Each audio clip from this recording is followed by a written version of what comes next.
মাশাআল্লাহ, আলহামদুলিল্লাহ। যশোরে কি সুন্দর পৌরসভার উদ্যোগে রাস্তা ঠান্ডা পানি সরবরাহ করছে, যাতে পরিবেশটা অনেক ঠান্ডা থাকে, রাস্তাঘাট অনেক ঠান্ডা থাকে। সেজন্য সরকার থেকে সুন্দরভাবে একটি উদ্যোগ নিয়েছে, রোডঘাট ভিজিয়ে দিচ্ছে পানি দিয়ে। অনেক সুন্দর একটি উদ্যোগ।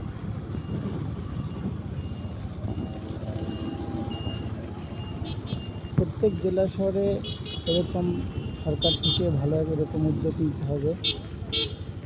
শুধু সরকারের পক্ষ থেকে একা করা সম্ভব না, যারা বিত্তশালী আছেন তাদেরও উচিত নিজের অর্থায়নে এইভাবে তার এলাকায় পানি সরবরাহ করে রাস্তাটাকে ঠান্ডা করা। তো জনের অনেক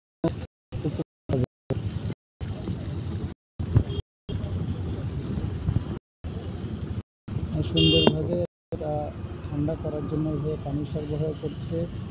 পুরো জেলা শহর জুড়ে প্রত্যেকটা রোড এইভাবে ভিজিয়ে দিচ্ছে তারা। মাশাআল্লাহ, আলহামদুলিল্লাহ, অনেক সুন্দর একটি উদ্যোগ। সরকারের পাশাপাশি বিত্তবান প্রত্যেক মানুষকে এইভাবে নিজেরা উদ্যোগ নিয়ে রাস্তাঘাট ঠান্ডা করার জন্য সবাইকে আহ্বান জানাচ্ছি। আপনারা সবাই আপনাদের নিজের সামর্থ্য অনুযায়ী রাস্তাঘাট এরকম ভিজিয়ে দিতে পারেন, তাতে করে জনগণের অনেক সুবিধা হয়।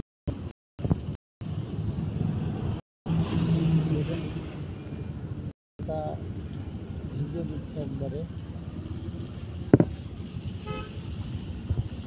কত সুন্দর প্রশংসিত একটি ব্যবস্থা।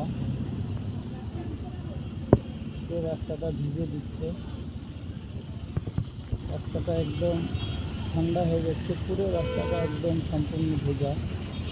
এতে করে রাস্তাটা একদিকে ঠান্ডা হচ্ছে, এই ঠান্ডা পরিবেশে আবহাওয়াটা আশপাশে সব জায়গায় ছড়িয়ে যাচ্ছে। যেমন এই তাপদাহ রোদের যে তীব্র গরম, এই গরম থেকে বাঁচার জন্য হলেও প্রত্যেকে নিজ নিজ এলাকায় বিত্তবানরা যদি এরকম রোডে পানি দিয়ে যায়, তাহলে একদিকে যেমন রোড ক্ষতিগ্রস্তের হাত থেকে রক্ষা পাবে, ঠিক তেমনি পরিবেশে ঠান্ডা থাকবে।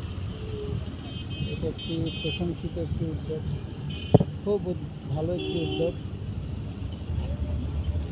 দেখুন রাস্তাটা একদম ভেজা, এত সুন্দর করে রাস্তাটা ভিজিয়ে দিচ্ছে তারা।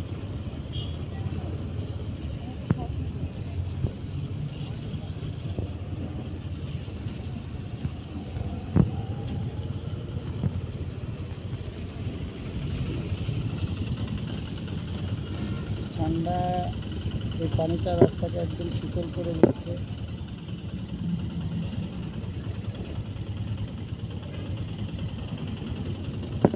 রোডটার ভাঙাচোরা এবং পিচ গলে যাওয়া, ফাটল ধরা রোড থেকে অনেকটা রক্ষা পাবে।